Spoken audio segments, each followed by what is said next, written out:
आज हम पृथ्वीराज रासो के अंतर्गत पद्मावती समय की कुछ पदों की व्याख्या को समझेंगे। चंद-बरदाई, जिन्होंने की पृथ्वीराज रासो महाकाव्य लिखा। चंद-बरदाई हिंदी के प्रथम महाकवि माने जाते हैं और इन्होंने पृथ्वीराज रासो की रचना की।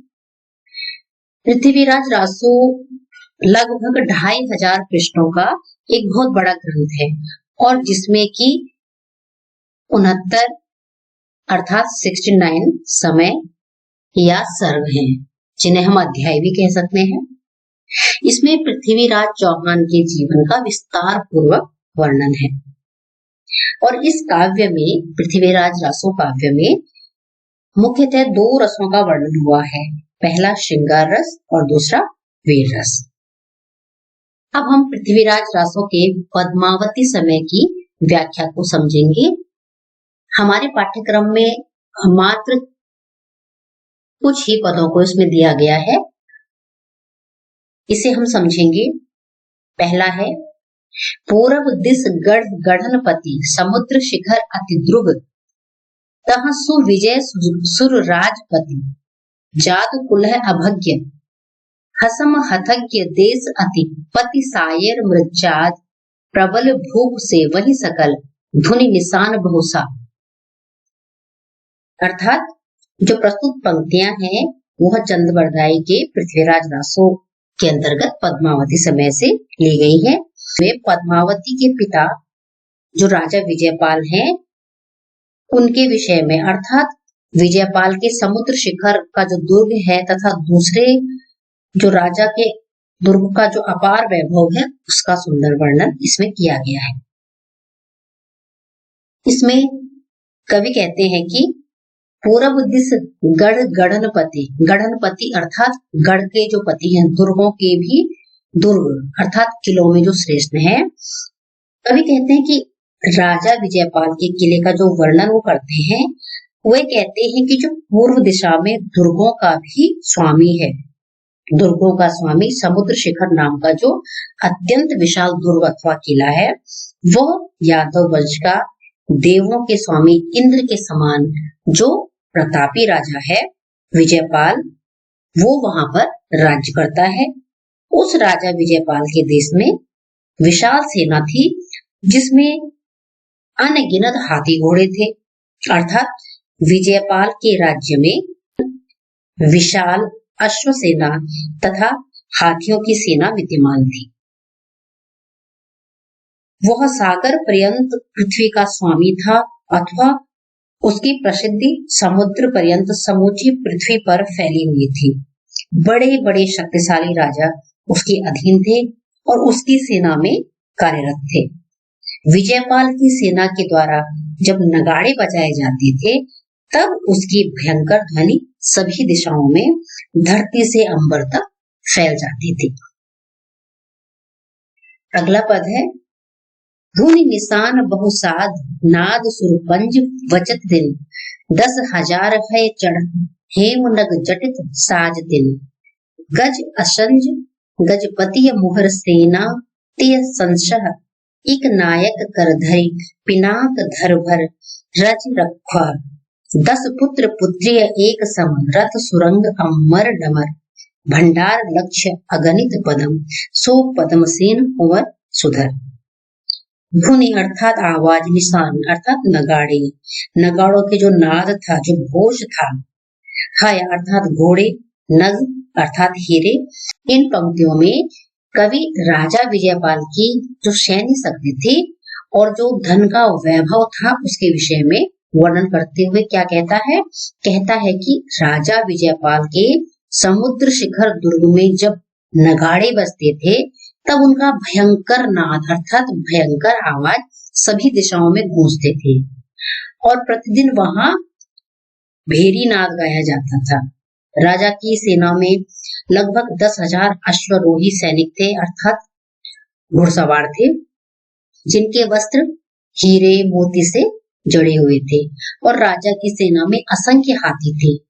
गज सेना के जो योद्धा हाथियों पर सवार होकर सेना की अग्रिम पंक्ति बनाते थे उनकी संख्या 3 शंख थी, अर्थात बहुत अधिक थी। और विजयपाल एक शक्तिशाली सेना नायक था। उसके हाथ में सदा शिवजी के धनुष जैसा धनुष रहता था, जिसके बल पर वह पृथ्वी भर के राजाओं को नियंत्रित करता था। राजा विजयपाल के रथों की जो ध्वजाएं थी अर्थात पताकाएं थी, जब रथ चलते थे तब आक्रोश में फहरती थी।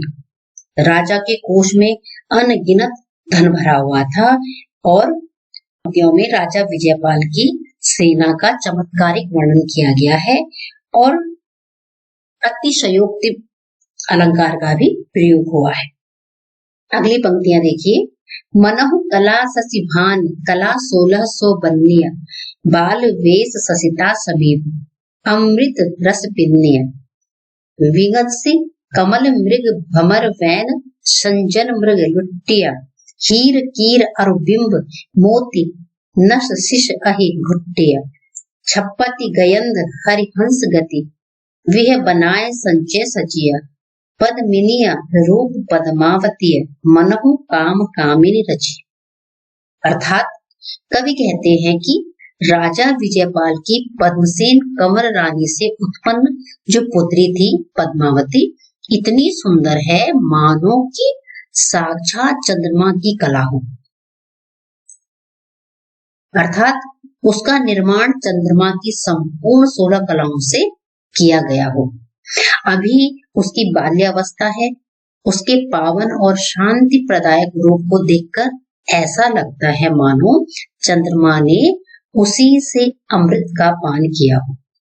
कहने का तात्पर्य यह है कि उसके सौंदर्य को देखकर नेत्रों को उसी प्रकार शीतलता प्राप्त होती है जिस प्रकार चंद्रमा को देखकर नेत्र शीतल होते हैं।